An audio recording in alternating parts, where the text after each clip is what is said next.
ఆంధ్రప్రదేశ్ రాజధాని అమరావతి అనేటువంటి అంశం మీద కూటమి ప్రభుత్వము దాన్ని చట్టబద్ధత కోసం ప్రయత్నం చేసి సక్సెస్ అయినటువంటి పరిస్థితి ఉంది. ఈ నేపథ్యంలో మావిగన్ అనేటువంటి ఒక ప్రతిపాదనని జగన్మోహన్ రెడ్డి తీసుకురావటం అనేటువంటి అంశం, దీంతో అమరావతి రాజధాని ఇంకొక వైపున మావిగన్, వీటికి సంబంధించినటువంటి చర్చలు జరుగుతున్న నేపథ్యంలో కాంగ్రెస్ నేత పిసిసి అధ్యక్షురాలు షర్మిల చేసినటువంటి వ్యాఖ్యలు జగన్మోహన్ రెడ్డి మీద కీలకమైనటువంటి వ్యాఖ్యలు. ఆవిడ రాజధానికి సంబంధించినటువంటి అంశాల మీద జగన్మోహన్ రెడ్డి మీద అనేకమైనటువంటి ప్రశ్నలు సంధించారు. ఆవిడ సంధించినటువంటి ప్రశ్నలు ఏమిటి అని అంటే, మీరు ఆ రోజున 3 రాజధానులు అన్నారు, ఇప్పుడు మావిగన్ అంటున్నారు. మరి ఇదే ప్రతిపాదన అప్పుడు చేసి ఉండొచ్చు కదా, 5 సంవత్సరాల్లో మీరు ఎందుకు చేయలేదు? అప్పుడు 3 రాజధానులని ఎందుకు అన్నారు? అంటే మీ రాజకీయ పార్టీకి, అంటే వైఎస్ఆర్ కాంగ్రెస్ పార్టీకి మీకు ఒక విధానం లేదు, పాడు లేదు అనేటువంటి విధంగా గడ్డి పెట్టారు షర్మిల జగన్మోహన్ రెడ్డికి. అప్పుడు షర్మిలనే కాదు, ఎవరు అడిగినా సరే జగన్మోహన్ రెడ్డి ప్రతిపాదన మావిగన్కు సంబంధించినటువంటి విషయంలో వైఎస్ఆర్ కాంగ్రెస్ పార్టీ అధికారంలో ఉన్నప్పుడు ఏం చేశారు, ఇప్పుడు ఇలా ఎందుకు చెప్తున్నారు, ఈ విధమైనటువంటి విషయంలో మీరు ఏ విధమైన మీ స్టాండ్ ఏంటి, వైఎస్ఆర్ కాంగ్రెస్ పార్టీ స్టాండ్ రాజధాని విషయంలో అనేది అందరి పౌరులు అడుగుతారు. ఒక ప్రతిపక్ష పార్టీ ఉంది కాబట్టి, దానికి షర్మిల అడిగారు కాబట్టి కొంచెం దానికి శాంటిటీ ఎక్కువ ఉంటుంది. కారణం ఏంటి, షర్మిల జగన్మోహన్ రెడ్డి చెల్లెలు. జగన్మోహన్ రెడ్డి చెల్లెలే ఇలా మాట్లాడుతుంటే, షర్మిల జగన్మోహన్ రెడ్డి తప్పులన్నింటినీ కూడా ప్రశ్నిస్తుంటే, చెల్లె యాక్సెప్టెన్సీ లేదు జగన్మోహన్ రెడ్డి విషయంలో. తల్లి సంబంధించినటువంటి విషయంలో ఆయన బయటికి పంపించాడు. ఇలాంటి అంశాలన్నీ కూడా రాజకీయ ప్రత్యర్థులు ఖచ్చితంగా ఉపయోగిస్తారు, వాడతారు, రాజకీయ ఆయుధంగా వాడుకునేటువంటి పరిస్థితి ఉంటుంది. దాన్నే అచ్చెన్నాయుడు అంటున్నారు.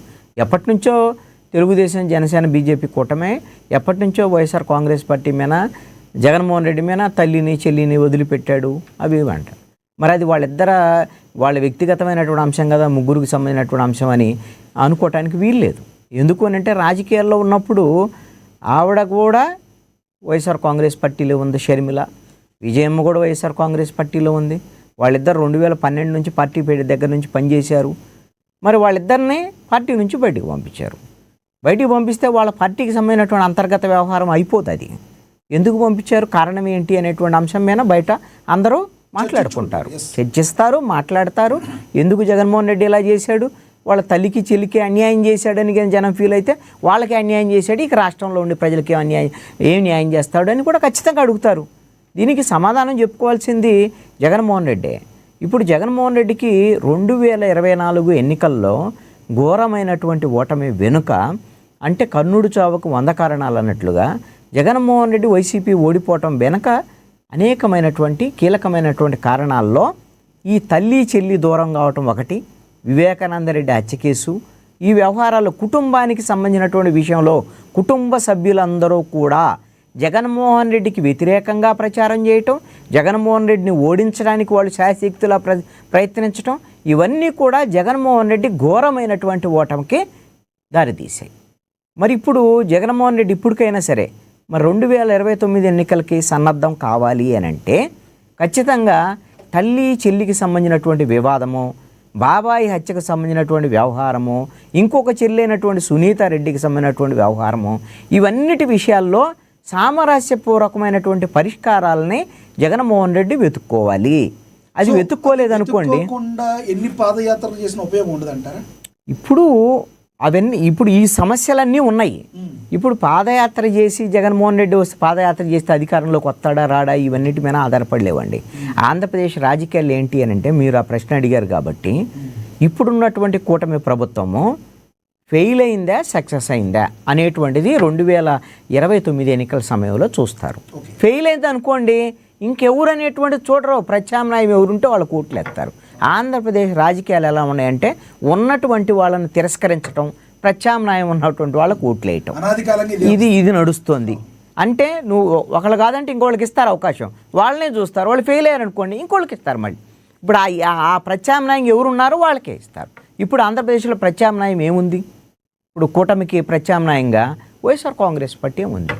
మరి వైఎస్ఆర్ కాంగ్రెస్ పార్టీ ఒకవేళ కూటమి ప్రభుత్వం ఫెయిల్ అయ్యి ప్రజా ఆదరణ కోల్పోయినటువంటి పరిస్థితి ఉన్నప్పుడు దాన్ని అనుకూలంగా మలుచుకోవాలి అని అంటే జగన్మోహన్ రెడ్డికి అప్పుడు కొన్ని తన శక్తుల్ని పెంచుకోవాలి. కారణం ఏంటి, జగన్మోహన్ రెడ్డి ఫెయిల్యూర్కి ప్రజలకు దూరం అయ్యారు అనేటువంటి దాని మీద జగన్మోహన్ రెడ్డిని 2024లో తిరస్కరించారు ప్రజలు.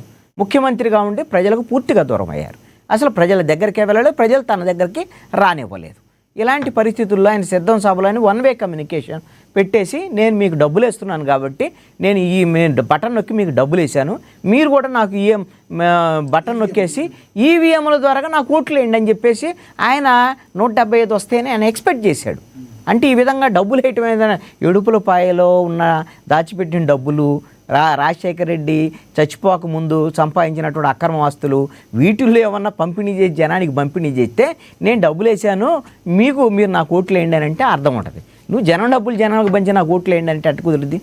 ఇక్కడ షర్మిల విజయమ్మ విషయంలో రెండవ కీలకమైనటువంటి అంశం ఏంటి అని అంటే, ఈయన ప్రజల దగ్గరికి వెళ్ళటము, ప్రజల నుంచి మనల్ని పొందటము, వైఎస్ఆర్ కాంగ్రెస్ పార్టీ ప్రత్యామ్నాయంగా మేము ఉన్నామని చెప్పుకోవటం ఒక ఎత్తు అయితే, రెండవది కుటుంబానికి సంబంధించినటువంటి సమస్యల్ని పరిష్కరించుకోవడం. ఈ సమస్యలు పరిష్కరించాలంటే మార్గం ఏంటి?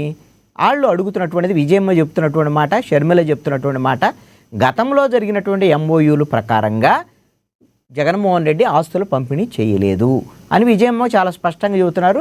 రాజశేఖర రెడ్డి బతికున్నప్పుడు తన ఆస్తిలో ఎవరైతే నలుగురు మనవాళ్ళకి సమాన వాటా ఇవ్వాలి అనేటువంటి, నలుగురు తన 3వ వారసులకి, 2 జగన్మోహన్ రెడ్డి కూతుర్లు, అదేవిధంగా షర్మిలకు ఒక కూతురు ఒక కొడుకు, ఈ నలుగురికి వాటా సమానంగా పంపిణీ చేయాలి అనేటువంటిది రాజశేఖర రెడ్డి కోరికట. అది ఎవరు చెబుతున్నారు? విజయమ్మ చెబుతున్నారు. జగన్మోహన్ రెడ్డి తల్లి చెబుతోంది. మరి ఆ విధంగా పంపిణీ చేస్తాడా జగన్మోహన్ రెడ్డి? పంపిణీ చేయడా మరి అనేటువంటి దాని మీద ఇప్పుడు ఏం చెప్తున్నారు మధుసూదన్ రెడ్డి గారు? సరస్వతి పవర్స్ ఇచ్చారు కదండి, అది ఇచ్చారు కదా, ఇది ఇచ్చారు కదా అని చెప్తే, అవి కాదు, మీరు నా ఆస్తిలో మొత్తం వాటా కావాలని ఆవిడ అడుగుతున్నారు. మరి దానికి ఇస్తారా ఇయ్యరా అనేటువంటి సెకండరీ. ఇది వాళ్ళ కుటుంబానికి సంబంధించినటువంటి వ్యవహారం, గొడవ. షర్మిల గారు రియాక్ట్ అవుతున్నారు కానీ ఎందుకు జగన్మోహన్ రెడ్డి గారు అసలు రియాక్ట్ కావట్లేదు? రియాక్ట్ అయ్యి ఏం చేయాలి? రియాక్ట్ అయ్యి ఏం చేయాలండి? రియాక్ట్ అయితే ఆవిడ డబ్బు పంచమని అడుగుతుంది. ఇప్పుడు ఆ మొత్తం కావాలి వాటా అని అడుగుతుంది. జగన్మోహన్ రెడ్డి మీ వాటాగా ఎంత వస్తుందో అంతే ఇస్తాను, నేను మా నాన్న ముఖ్యమంత్రిగా ఉన్న సమయంలో అక్రమంగా సంపాదించిన డబ్బులన్నీ నా కంపెనీల్లో వేశాడు, వాటికి సంబంధించినటువంటి కేసులు 12 కేసులు సిబిఐ కేసులు, 60 ఈడీ కేసులు జగన్మోహన్ రెడ్డి మీద తన మీద వచ్చాయి, కాబట్టి ఆ అక్రమ ఆస్తులన్నీ నాకే వస్తాయని జగన్మోహన్ రెడ్డి యొక్క వాదన. లేదు అని అంటే కేసులను పంచుకోమనండి షర్మిలను కూడా. అక్రమ ఆస్తులకు సంబంధించిన ఈ అక్రమ ఆస్తులు అనేది సిబిఐ ఈడీ చెప్పినటువంటి మాట, నేను చెప్పేది కాదు.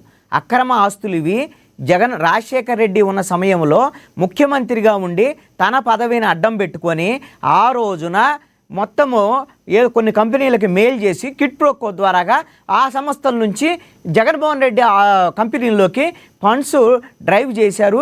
ఇది కిట్ ప్రోకో, ఇది కుంభకోణం అనేటువంటి దాని మీద సిబిఐ ఈడీ చెప్పింది. ఈ రోజున జగన్మోహన్ రెడ్డి ఆ కేసుల్లో నిందితుడు. బతికుంటే రాజశేఖర రెడ్డి కూడా ఆ కేసుల్లో నిందితుడు. బతికుంటే రాజశేఖర రెడ్డి కూడా నిందితుడే. ఆ విధంగా రాజశేఖర రెడ్డి చచ్చిపోయిన తర్వాత కాంగ్రెస్ పార్టీయే రాజశేఖర రెడ్డిని కూడా ఛార్జ్ షీట్లో కూడా పేర్కొనడం అనేది జరిగింది. అందుకని ఈ వ్యవహారాన్ని పంచుకున్నటువంటి వ్యవహారంలో ఎవరు జగన్మోహన్ రెడ్డి, విజయమ్మ, షర్మిల ఈ అక్రమాస్తులు పంచుకునేటువంటి విషయంలో పోట్లాడుకుంటున్నారు. ఈ అక్రమాస్తులన్నీ జనానికి సంబంధించినటువంటి జగన్మోహన్ రెడ్డి మీనో ఎవరికి సింపతి లేదు. ఈ అక్రమాలు సంపాదించి అక్రమం చేసి ప్రజల డబ్బులన్నీ దాచుకొని ఆ మహానేత అని చెబుతూ ఉంటారు కదా, ఆయన మహానేత కాదు మహామేత అనేటువంటిది అందరికీ తెలిసినటువంటి విషయం. రాజశేఖర రెడ్డి చేసినటువంటి అక్రమాలు